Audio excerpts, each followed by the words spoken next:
The slap echoed through Lincoln High School's marble hallway like a gunshot. Maria Rodriguez's head snapped sideways from the force. 50 students froze mid-conversation, their phones already rising to capture whatever came next. The morning light streaming through tall windows caught the red handprint blooming across her dark cheek. "Stay in your lane," Jake Miller hissed, his voice carrying that particular brand of privilege that comes from 17 years of never facing consequences. Some people need to remember their place in this world. The words were calculated, hostile enough to humiliate, vague enough to maintain plausible deniability. But Maria had been documenting Jake's escalating harassment for 6 months.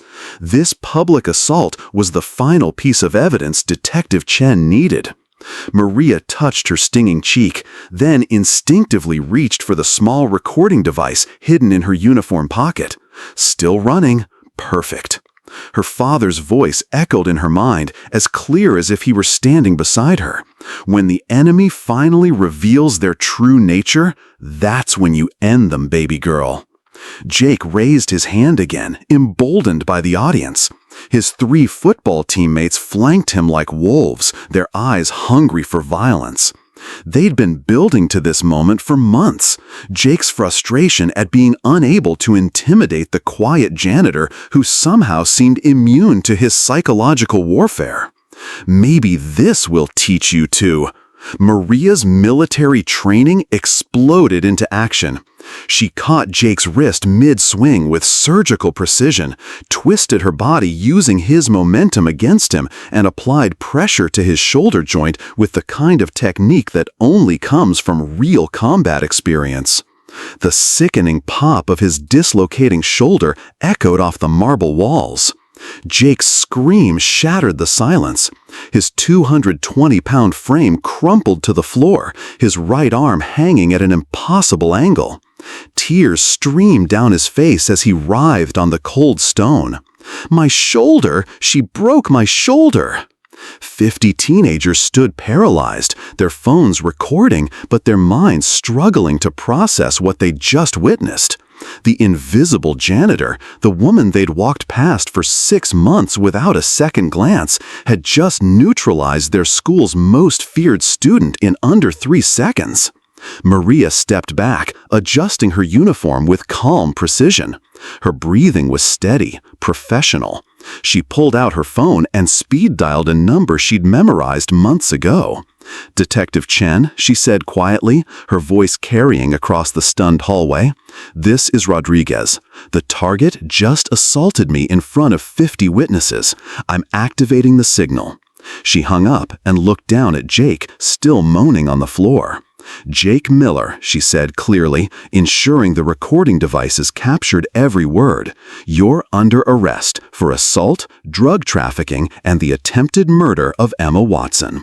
The hallway erupted in chaos. Students shouted questions, teachers came running, but Maria remained perfectly calm in the center of the storm. She wasn't really a janitor. She was Detective Maria Rodriguez, Atlanta PD, and she'd just completed the most successful undercover operation of her career. The 6-month nightmare was finally over.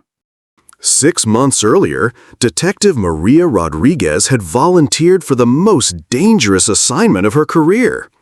"We need someone inside Lincoln High," Detective Sarah Chan had explained during the briefing. "Jake Miller is dealing fentanyl to kids, but his family's connections make him untouchable through normal channels." Maria understood the stakes. 3 students had already died from Jake's pills.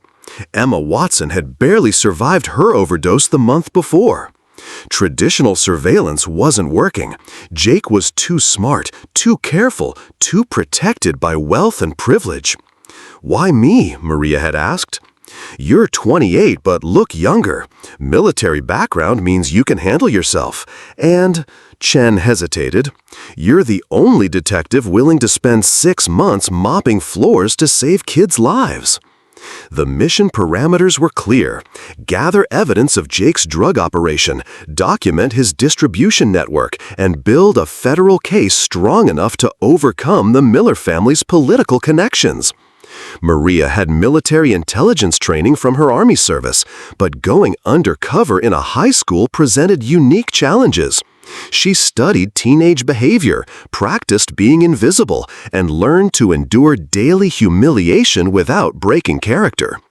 Lincoln High School was a fortress of privilege in Buckhead, Atlanta's wealthiest district.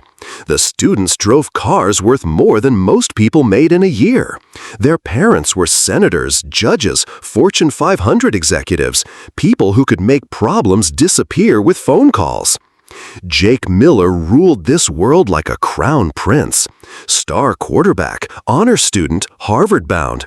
His father, Robert, owned the largest luxury car dealership in Georgia. The family's annual donations to the school exceeded $200,000. But Jake's perfect life was built on poisoning children. His operation was sophisticated and nearly invisible. He positioned himself as the solution to academic pressure, selling study aids for finals, anxiety medication for panic attacks, performance enhancers for exhausted students. His customers were honor roll kids from wealthy families who trusted the school's golden boy. The drugs came through creative smuggling routes Maria was still mapping. The money disappeared through Robert Miller's dealership in ways that would take forensic accountants months to unravel. Jake had turned drug dealing into a science. Maria's cover identity was perfect. Rosa Martinez, single mother, high school dropout, desperate for steady work. Her fake background checked out under scrutiny. Chen's team had spent weeks building the legend. The harassment started immediately. Jake seemed to sense something different about her from day one. Maybe it was her posture, too straight for minimum wage. Maybe it was her eyes, too alert for someone who was supposed to be broken by life. Whatever it was, he began testing her. It escalated monthly. Casual cruelty disguised as jokes. Accidental messes for her to clean. Racial comments just loud enough for her to hear. Jake was probing, trying to break her cover, seeing if she posed a threat to his operation. Maria endured it all, remembering her father's lessons about deep cover work.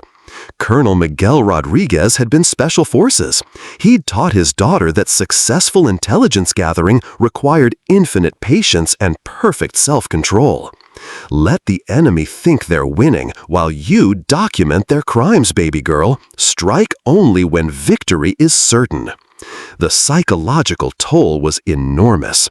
Watching Jake laugh with teachers who praised his character, seeing him accept awards for community service, knowing he'd nearly killed Emma Watson while visiting her in the hospital with flowers and false sympathy. But Maria gathered evidence methodically.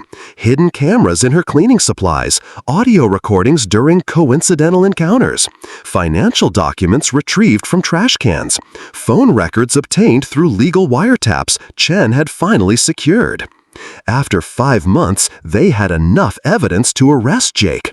But Chen wanted more. The suppliers, the money laundering operation, the complete network that had been poisoning kids across 3 school districts. 1 more month, Chen had promised, then we'd take them all down at once. That month became a psychological war zone. Jake's harassment intensified as if he sensed the investigation closing in. The racist comments became more frequent, the accidents more dangerous, the public humiliation more calculated. Maria held on by remembering why she'd volunteered for this mission. Not for career advancement or departmental recognition. For kids like Emma Watson. For families destroyed by overdoses. Her father had died serving his country. Maria was serving hers by mopping floors and taking abuse from a teenage drug dealer whose arrogance would ultimately destroy him. The mission was almost complete. Jake's behavior was escalating towards something public, something that would give Maria the perfect opportunity to reveal her true identity and end his empire. Tuesday morning had arrived right on schedule. The first time Jake Miller tried to destroy Maria's life was during month 3 of her undercover mission. Maria was cleaning the administrative offices after hours when she overheard Principal Davis on the phone discussing her employment. Jake had been in his office an hour earlier, armed with carefully crafted lies. The custodial worker? Yes, Rosa Martinez. Several concerning incidents, possible drug use, theft allegations. Maria pressed herself against the wall, recording everything. Jake wasn't just harassing her, he was trying to get her fired and arrested on false charges. The next morning, Principal Davis called her into his office with 2 security guards present.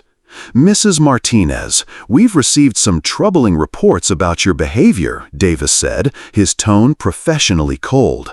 "Missing supplies, suspicious activities after hours. We'll need to search your belongings."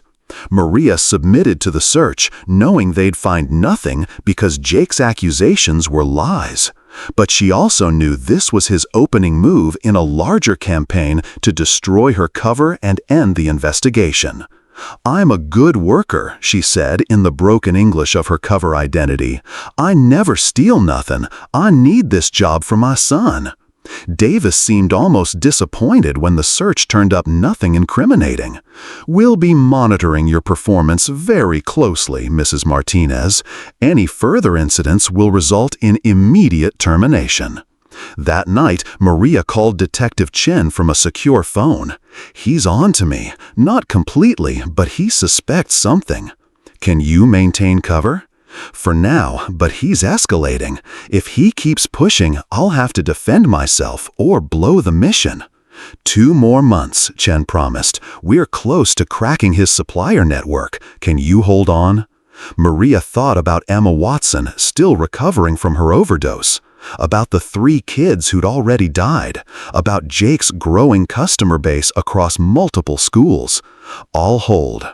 But Jake wasn't finished. His psychological warfare intensified over the following weeks, becoming more personal, more calculated, more dangerous. He began spreading rumors among the custodial staff. Rosa Martinez was stealing. Rosa Martinez was on drugs. Rosa Martinez was reporting on other employees to administration. The isolation was deliberate. Jake wanted her friendless and vulnerable. He started accidentally bumping into her in hallways, each contact slightly more aggressive, testing her reflexes, seeing if she'd fight back like someone with combat training. The racial harassment became more frequent and more public. Comments about her people, loud enough for other students to hear. Jokes about immigration status, suggestions that she didn't belong in their school. Maria documented everything, but the stress was taking its toll. Sleep became elusive. Her cover persona felt like a prison. The daily humiliation ate at her self-respect, even knowing it was temporary.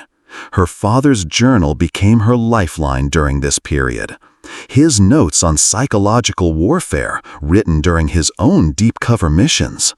"The enemy will try to break your spirit before they break your body. Remember who you really are. Remember your mission. Let their cruelty make you stronger." The breaking point came during month 5. Maria was cleaning the library when she witnessed Jake selling pills to a group of freshman girls. Not just any pills, fentanyl disguised as Adderall, the same drugs that had nearly killed Emma Watson. One of the girls looked nervous. "Are you sure these are safe? Emily said the last ones made her really sick." Jake's smile was pure predator. "Emily has a weak stomach. You'll be fine. These will help you focus like never before." Maria watched through a strategically placed mirror, recording everything. But she also felt rage building inside her, the kind of fury that could blow her cover and destroy the investigation. That night, she sat in her car outside the school, staring at her father's journal. His final entry, written before the mission that killed him. "There comes a moment when doing the right thing requires risking everything. When that moment comes, trust your training and protect the innocent." Maria was approaching that moment. Jake's harassment was escalating towards something public, something that would force her to choose between maintaining cover and defending herself. But she also sensed opportunity. Jake's arrogance was making him reckless. His need to dominate her was overriding his caution. Soon, he'd make a mistake big enough to end him. She just had to survive long enough to see it happen. The plan to destroy Maria came together during Jake Miller's worst week of the school year. Harvard's recruitment coordinator had called with concerns about Jake's character references. Someone had been asking questions about his extracurricular activities. His perfect college future was suddenly in jeopardy. Jake was panicking, and panic made him dangerous. "It's her," he told his father during a heated phone conversation that Maria overheard while cleaning the hallway outside the principal's office. "That Mexican janitor. She's been watching me, documenting things. I know it." Robert Miller's voice carried through the thin walls. "Then handle it, quietly. Make her disappear before she becomes a real problem." Maria's blood ran cold. This wasn't harassment anymore. It was elimination. The next morning brought the most sophisticated character assassination she'd ever witnessed. Jake arrived at school with printed emails, expertly forged, showing Rosa Martinez communicating with gang members about drug deals in the school. He had photos of Maria taken with telephoto lenses, edited to look suspicious. He even had fake witness statements from other custodial staff. His presentation to Principal Davis was masterful. "I've been concerned about Mrs. Martinez for months," Jake said, his voice heavy with false concern. "The way she watches students, asks inappropriate questions, accesses areas she shouldn't. These emails confirm my worst fears." Davis studied the forged evidence with growing alarm. "This suggests she's running drugs through the school. We need to call the police immediately." "With respect, sir," Jake said smoothly, "shouldn't we handle this internally first? If word gets out that we hired a drug dealer as custodial staff, it could destroy the school's reputation." Maria listened through the door, recording everything while her heart pounded. Jake was positioning himself as the hero while framing her as the villain. If she was arrested on fake charges, the real investigation would die with her cover. That afternoon, Jake made his move. He cornered her in the supply closet during lunch period when the hallways were empty. His 3 teammates blocked the exits. This was a coordinated operation. "We know what you are," Jake said quietly, his voice deadly calm. "The question is whether you disappear quietly or we make this very public and very painful." Maria maintained her cover, speaking in Rosa Martinez's broken English. "I don't understand. I just clean floors." "Cut the act," Jake snapped. "You're either a cop or a reporter. Either way, you're done here." He pulled out his phone, showing her the forged evidence he'd prepared. Option 1, you quit today and disappear forever. Option 2, I upload these photos and emails to every social media platform and law enforcement database in Georgia. Your choice. Maria felt the walls closing in. If she maintained cover, Jake would frame her and end the investigation.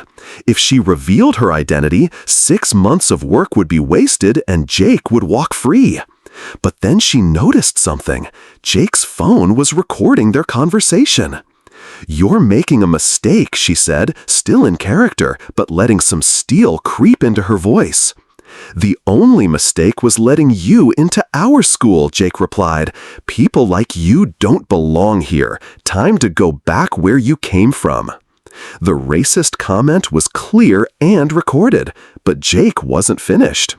"You want to know the truth?" he continued, his arrogance overriding his caution. "I run this place. I decide who stays and who goes, and I've decided you're gone." He stepped closer, invading her personal space in a calculated act of intimidation. "If you're smart, you'll quit tonight and never come back.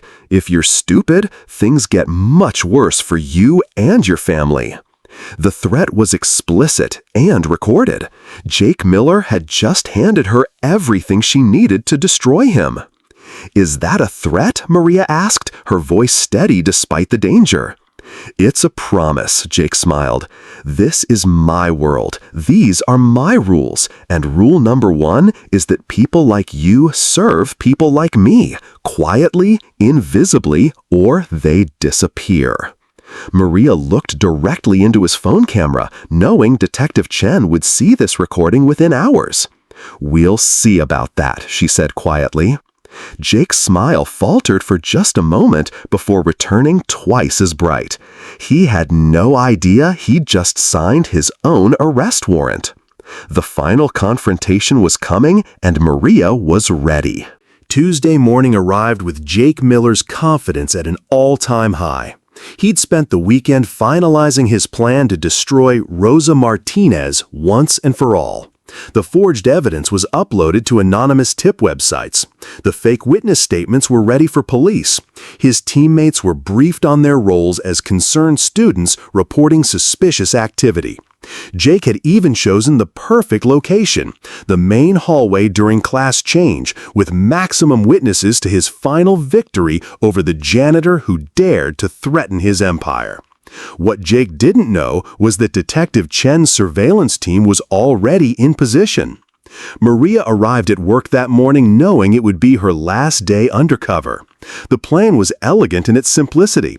Let Jake commit assault in front of 50 witnesses, then reveal her true identity and arrest him for everything they documented over 6 months. The recording device in her pocket was broadcasting live to Chen's team. Backup officers were stationed outside the school. Federal agents were moving into position at Miller Motors to arrest Robert Miller simultaneously. After 6 months of psychological warfare, the end would come quickly. Jake found her mopping the main hallway at exactly 10:47 a.m., right on schedule. "Rosa," he called out, his voice carrying that familiar blend of condescension and barely controlled rage. "We need to talk." 50 students slowed their pace, sensing drama. Phones appeared as if by magic. Everyone could feel the tension building between the quarterback and the quiet janitor. "I'm working," Maria replied in Rosa's accent, continuing to mop while her heart pounded with anticipation. "Not anymore," Jake said, stepping closer. "I told you to quit. You didn't listen. Now everyone's going to see what happens to people who don't know their place." He pulled out his phone, pretending to scroll through messages. "Funny thing, I got some interesting photos last night. You meeting with some very unsavory characters, drug dealers from the look of it." The accusation was loud enough for nearby students to hear. Murmurs rippled through the crowd as phones started recording. "I don't know what you mean," Maria said, but she could feel the net tightening around her character. "Of course you don't," Jake smiled coldly. "Just like you don't know why you're really here. Just like you don't know who's been watching you, watch me." He was playing to his audience now, positioning himself as the hero exposing a criminal. The performance was flawless, if you didn't know the truth. "See, the thing about people like you," Jake continued, his voice rising for dramatic effect, "is that you always think you're smarter than people like me. But you're not. You're just, what's the word? Disposable." The racist undertone was unmistakable, but carefully coded for plausible deniability. Jake had perfected the art of public humiliation. "I think you should go," Maria said quietly, still maintaining character. "I think you should remember who you're talking to," Jake snapped, his mask finally slipping. "This is my school. These are my friends. You're nobody. Less than nobody." He stepped closer, violating her personal space in a calculated act of intimidation. The crowd pressed in, sensing something bigger was about to happen. "You want to know what happens to nobodies who stick their nose where it doesn't belong?" Jake raised his hand, his intention clear to everyone watching. That's when Maria dropped character completely. "Jake Miller," she said in perfect, unaccented English, "you're under arrest." The hallway went dead silent. Jake's hand froze mid-swing, his face reflecting confusion and the first glimmers of fear. "I'm Detective Maria Rodriguez, Atlanta Police Department," she continued, pulling out her badge and gun in one smooth motion. "You have the right to remain silent." Jake's face went through several emotions in rapid succession: confusion, recognition, terror, and finally, desperate rage. "You're lying," he stammered. "You're just a janitor. I'm the detective who's been building a federal case against your drug operation for 6 months, Maria interrupted. "The detective who has recordings of you threatening me, selling drugs to minors, and confessing to attempted murder." The crowd of students erupted in shocked gasps and excited chatter. Phones recorded everything as Jake Miller's perfect world collapsed in real time. "This is impossible," Jake said, his voice cracking. "My father—" "Your father is being arrested right now," Maria said calmly, "along with everyone else in your distribution network." As if on cue, Detective Chen and her team entered the hallway, badges visible, handcuffs ready. Jake Miller, the untouchable golden boy, was finally out of options. The arrest happened so fast that most students didn't process what they were witnessing until it was over. Detective Chen and her team moved with military precision, surrounding Jake Miller before he could react. His 3 teammates, who moments earlier had flanked him like wolves, now backed away in terror. "Jake Miller, you're under arrest for drug trafficking, assault, and conspiracy," Chen announced, her voice carrying clearly across the stunned hallway. "You have the right to remain silent." Jake's legs gave out. The quarterback who'd terrorized students for years crumpled to his knees, hyperventilating as handcuffs clicked around his wrists. "This can't be happening," he gasped. "My father, my scholarship, Harvard." "All gone," Maria said matter-of-factly, "along with your freedom." Principal Davis arrived at that moment, having heard the commotion from his office. His face went pale when he saw police officers arresting his star student. "What's the meaning of this?" Davis demanded. "Jake Miller is an honor student." "Jake Miller is a drug dealer," Detective Chen replied, showing her badge, "and you've been protecting him for months despite clear evidence of his criminal activity." Davis sputtered denials, but Chen cut him off by pulling out a thick folder. "We have recordings of Mrs. Rodriguez reporting suspected drug activity to you 3 months ago. Your response was to threaten her employment rather than investigate her claims." The crowd of students pressed closer, recording everything. Hashtag Lincoln High Busted was already trending on social media. I had no way of knowing," Davis stammered. "You had every way of knowing," Maria interrupted, finally dropping the broken English of her cover identity. "I gave you photographs, witness statements, and clear evidence. You chose to ignore it because the Miller family donates money to this school." Officer Martinez read Jake his rights while paramedics checked on students who'd fainted from shock. The golden boy who'd ruled Lincoln High was now just another criminal being processed for booking. But the real drama was yet to come. Robert Miller burst through the school's front entrance with 2 lawyers in tow, his face red with rage and panic. He'd somehow evaded the officers sent to arrest him at the dealership. "Release my son immediately," he shouted, pushing through the crowd. "This is harassment. This is—" He stopped mid-sentence when he saw Maria standing next to Detective Chen, badge visible, gun drawn. "You," he breathed. "You're not a janitor." "Detective Maria Rodriguez, Atlanta PD," she said calmly, "and you're under arrest for money laundering, conspiracy to distribute controlled substances, and accessory to attempted murder." Robert's lawyers immediately began damage control, but it was too late. Federal agents had been monitoring his dealership for months, documenting every transaction, every suspicious deposit, every fake charity donation.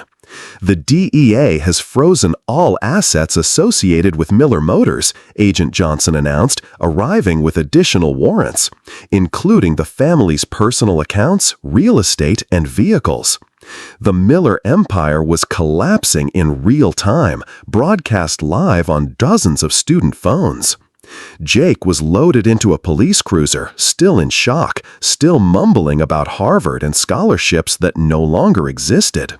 Robert was handcuffed separately, his lawyers already discussing plea bargains.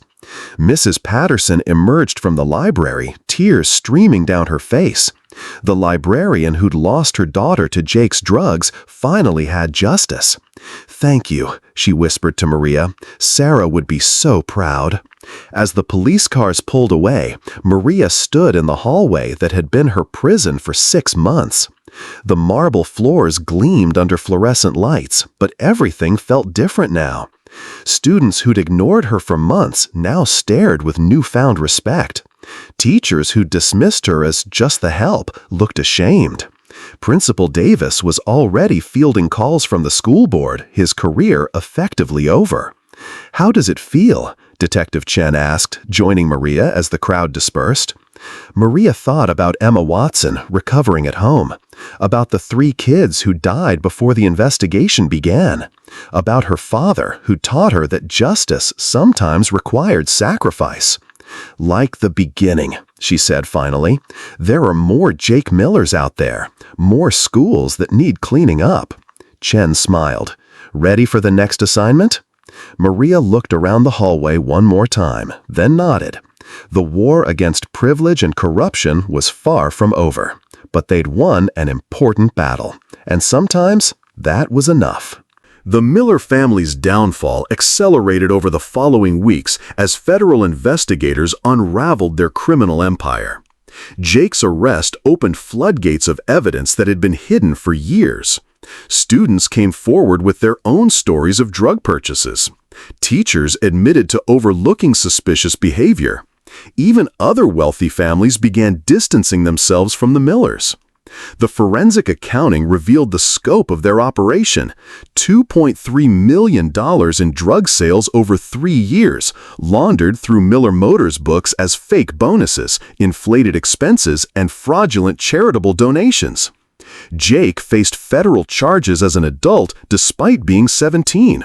The prosecutor's office had no sympathy for a drug dealer who'd nearly killed multiple children, regardless of his age or family connections. His Harvard acceptance was revoked within 48 hours. Football scholarships to backup schools disappeared just as quickly. The Golden Boy quarterback was looking at 10 years in federal prison. Robert Miller's situation was even worse. The DEA had been building a parallel investigation based on suspicious activity reports from banks. Money laundering charges carried a 20-year maximum sentence, and federal prosecutors weren't interested in plea bargains. The dealership was shuttered pending asset forfeiture proceedings. The family mansion went up for sale to pay legal fees. 3 generations of Miller wealth evaporated in a matter of weeks.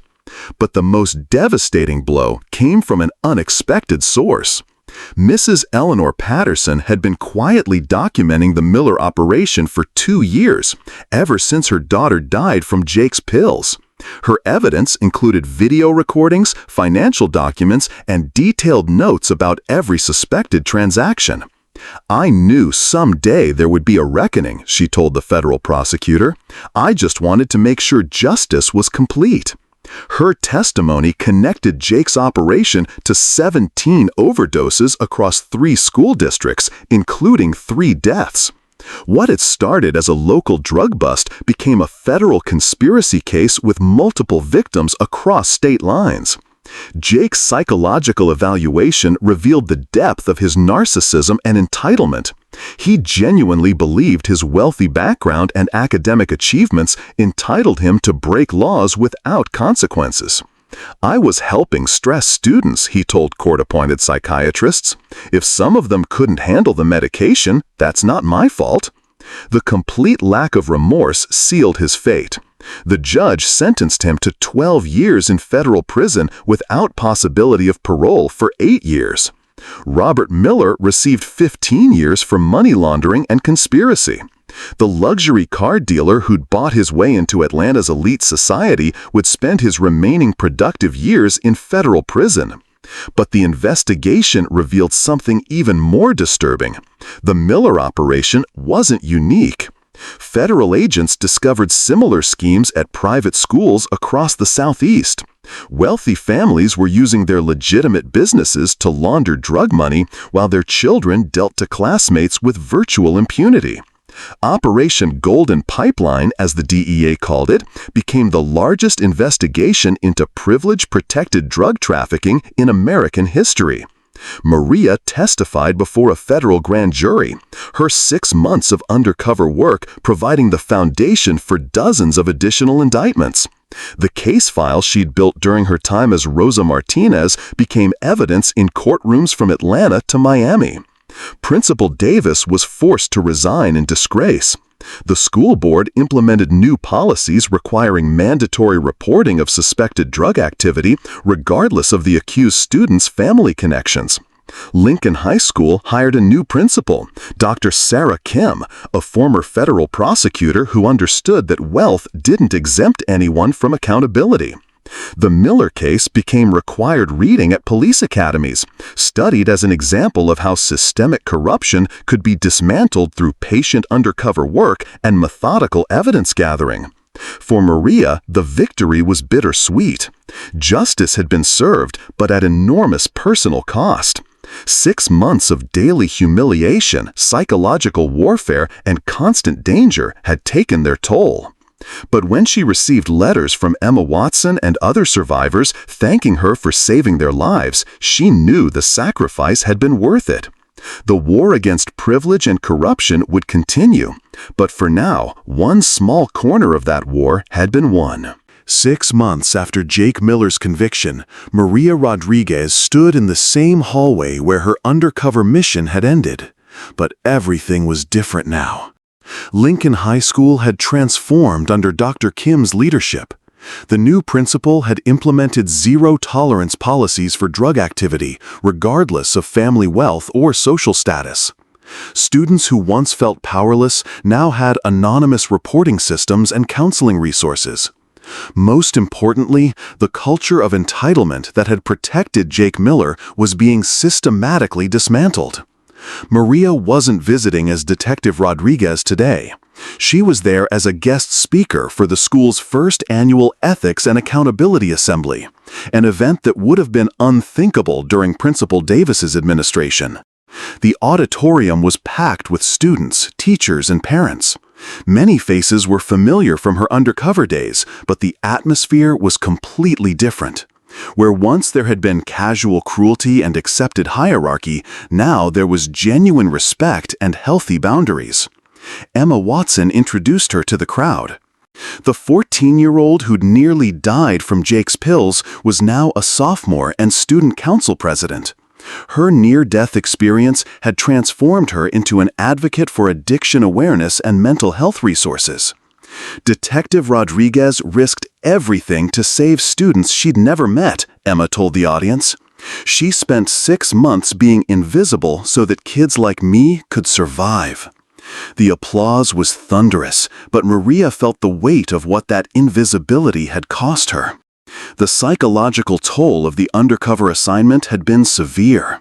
Months of daily humiliation, racist harassment, and constant fear had triggered anxiety and depression that required professional treatment. Maria had spent the last 6 months in therapy, learning to separate her true identity from the Rosa Martinez character she'd inhabited. The process was ongoing and difficult, but healing was happening.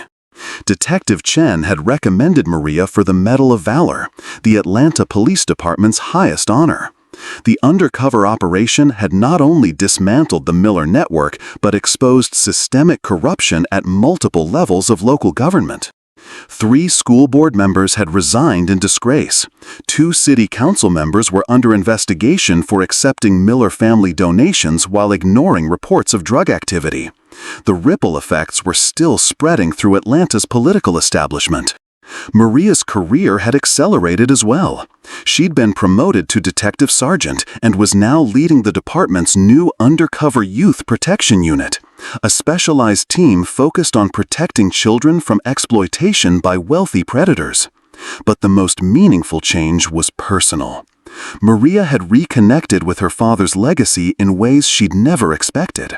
Reading his military journals during the darkest moments of her undercover work had revealed the depth of his commitment to protecting the innocent, regardless of personal cost.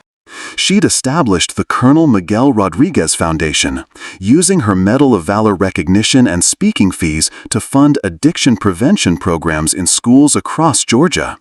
The foundation provided resources that Jake Miller's victims had needed but never received. Mrs. Patterson had become an unexpected mentor during Maria's recovery. The librarian who'd lost her daughter understood the psychological cost of fighting institutional corruption. "You carried the weight of all those children," Mrs. Patterson had told her during one of their regular coffee meetings. "That kind of responsibility changes you. Don't be afraid to let it make you stronger." Standing at the podium in Lincoln High's auditorium, Maria looked out at faces that had once dismissed her as invisible. Students who'd once walked past her for months now listened intently to every word. "6 months ago, I mopped these floors and emptied your trash cans," she began. "Some of you laughed at me, some of you ignored me. A few of you were kind when you thought no one was watching." The auditorium was silent. But being invisible taught me something important. Character isn't what you do when people are watching. Character is what you do when you think no one will ever know. She shared the story of her investigation, the daily humiliation, the constant fear of having her cover blown, but she also talked about the students who'd shown unexpected kindness to a janitor they thought was beneath them.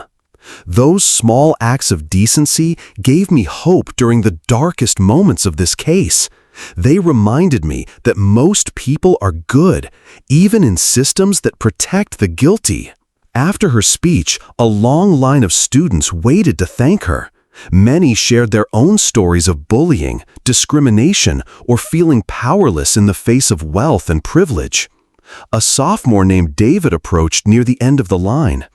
"Detective Rodriguez, I was one of Jake's customers. I bought pills from him for 2 years because I was too scared to ask for help with my anxiety." He paused, gathering courage.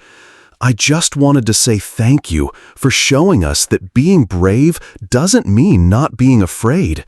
It means doing the right thing, even when you are afraid." Maria felt tears forming. This was why she'd spent 6 months being invisible. Not for the Medal of Valor or the career advancement, but for kids like David who now had the courage to ask for help instead of buying poison from predators. As the event ended, Dr. Kim approached with a proposal. "We'd like you to consider a permanent consulting position with the school district," she said. "Help us identify and prevent these kinds of situations before they escalate." Maria considered the offer. It would mean regular contact with the trauma of her undercover work, but it would also mean protecting more children from predators like Jake Miller. "I'll think about it," she said finally. Walking through the hallway one last time, Maria reflected on how much it changed. The marble floors still gleamed, but they no longer felt like a prison.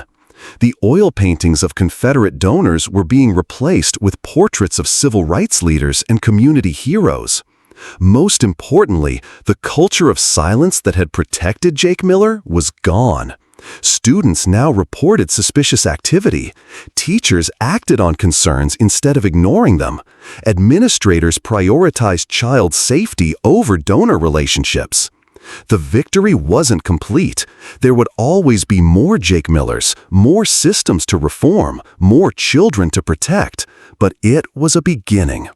As Maria walked toward the exit, she touched the small pin on her lapel, her father's military insignia, which she now wore openly. Colonel Miguel Rodriguez had taught his daughter that true strength came from protecting those who couldn't protect themselves. She'd honored that legacy in the most difficult way possible, by becoming invisible so that others could be seen. 2 years after Jake Miller's conviction, the changes had spread far beyond Lincoln High School. Detective Sergeant Maria Rodriguez now led a team of undercover specialists working in schools across the Southeast. The Miller case had become a template for dismantling privilege-protected criminal networks studied and replicated by law enforcement agencies nationwide. Operation Golden Pipeline had exposed similar schemes in 12 states, resulting in over 200 arrests and the shutdown of drug networks that had operated with impunity for decades. The investigation revealed a disturbing pattern: wealthy families using their legitimate businesses to launder drug money while their children dealt to classmates without fear of consequences. But the most important changes were happening in individual lives. Emma Watson was now a junior at Lincoln High, preparing for college with a clear sense of purpose. Her near-death experience had transformed her into a powerful advocate for addiction awareness. She testified before state legislative committees, sharing her story to support stronger penalties for dealers who targeted minors. "Detective Rodriguez saved my life," Emma told the Georgia State Senate during hearings on drug policy reform. "But more importantly, she showed me that one person willing to stand up can change everything." The legislation that emerged from those hearings, Emma's Law, created mandatory minimum sentences for adults who sold drugs to minors, regardless of the dealer's age. Mrs. Patterson had retired from Lincoln High, but continued her advocacy work through the Colonel Miguel Rodriguez Foundation. Her documentation methods were now taught to educators nationwide as part of a comprehensive program for identifying and reporting suspected criminal activity in schools. "Evil thrives in silence," she told audiences at education conferences. "Our job is to make sure that silence is never comfortable again." The foundation had grown beyond anyone's expectations. Funded by seizures from the Miller investigation and donations from families whose children had been saved by the operation, it now operated prevention programs in over 500 schools across the country. Jake Miller remained in federal prison, serving his 12-year sentence. Psychological evaluations showed some progress toward understanding the harm he'd caused, but true remorse remained elusive. He would be eligible for parole in 2031, facing a world where his name was synonymous with privileged predation. Robert Miller had died in federal prison the previous year, his health destroyed by the stress of losing everything he'd built through criminal activity. The dealership property had been sold, with proceeds going to victims' families and addiction treatment programs. For Maria, the victory had come at a personal cost that she was still calculating. The undercover assignment had changed her in fundamental ways. She was more suspicious of authority, more sensitive to subtle forms of discrimination, more aware of how easily good people could be silenced by systems designed to protect the guilty. But it had also made her stronger. The young woman who'd once felt powerless watching her father sacrifice was now empowering others to find their own courage. The detective who'd spent 6 months invisible was now one of the most recognized faces in law enforcement reform. Standing in her office at Atlanta Police Headquarters, Maria looked at the wall of commendations, news articles, and thank you letters from families whose children had been saved by her work. But the item she treasured most was a simple handwritten note from a janitor at Roosevelt High School in Birmingham. "Detective Rodriguez, I saw something today that reminded me of your Lincoln High case. I know you probably get a million of these letters, but I wanted you to know that people like me are watching now. We're not invisible anymore. Thank you for showing us how to be brave." The letter was signed by Carmen Santos, a 30-year-old single mother working nights to support her family while studying criminal justice during the day. Maria smiled, remembering her own journey from victim advocate to undercover detective. The ripple effects of courage were impossible to measure, but they were real and they were spreading. Her phone buzzed with a text from Detective Chen. "New case, private school in Nashville? Interested?" Maria looked out her window at the city she'd sworn to protect. Somewhere out there, another Jake Miller was poisoning children while wealthy parents looked the other way. Another school was prioritizing donor relationships over student safety. Another system was protecting predators through willful blindness. She texted back, "On my way." The war against privilege and corruption would never truly end, but every battle won made the next one a little easier. Every predator exposed made other predators a little more careful. Every child saved inspired other children to speak up. Maria Rodriguez had learned to be invisible so that others could be seen.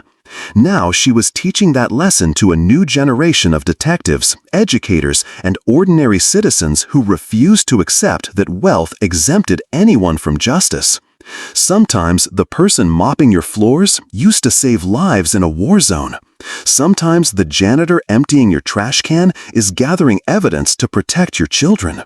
And sometimes the most powerful force for change is someone you never bothered to notice. The invisible had become invincible, and the world was safer for it.